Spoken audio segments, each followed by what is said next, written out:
ಭಾರತದ ಪ್ರಾಚೀನ ಪರಂಪರೆಯ ಆರ್ಥೋಡಾಕ್ಸ್ ಸಿರಿಯನ್ ಇಗರ್ಜಿಯಾದ ಸಾಸ್ತಾನ ಸೈಂಟ್ ಥಾಮಸ್ ಇಗರ್ಜಿ ನವೀಕೃತಗೊಂಡು ಮಂಗಳವಾರ ಪವಿತ್ರೀಕರಣ ಹಾಗೂ ಉದ್ಘಾಟನಾ ಸಮಾರಂಭ ಸಂಜೆ ಜರುಗಿತು. ಉದ್ಘಾಟನಾ ಸಮಾರಂಭಕ್ಕೆ ಆಗಮಿಸಿದ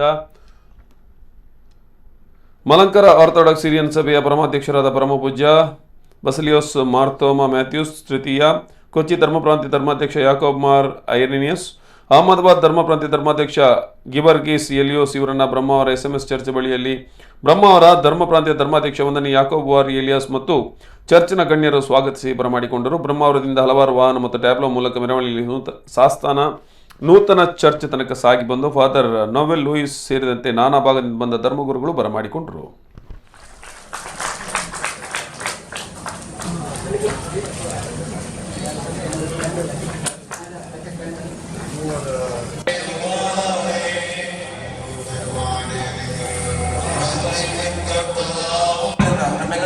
അതിയായ സംഘർഷം ഉണ്ടാಗಿದೆ. നാളെ ദീർഘകാലം ശുശ്രൂഷ നടക്കുവാനുള്ളതുകൊണ്ട് കൂടുതൽ മാത്രമല്ല ಈಗ ಸಂಜೆ ಪ್ರಾರ್ಥನೆ ಮತ್ತು ಇದರ ಶಿಲಾ ವಿನ್ಯಾಸದ ಕಾರ್ಯಕ್ರಮಗಳು ಪ್ರಾರ್ಥನೆಗಳು ನೆರವೇರಲಿದೆ. എനിക്ക് സാധ്യമാകുന്നില്ല. അവരുടെ വലിയ കഷ്ടപ്പാടിൻ്റെയും സഹനത്തിൻ്റെയും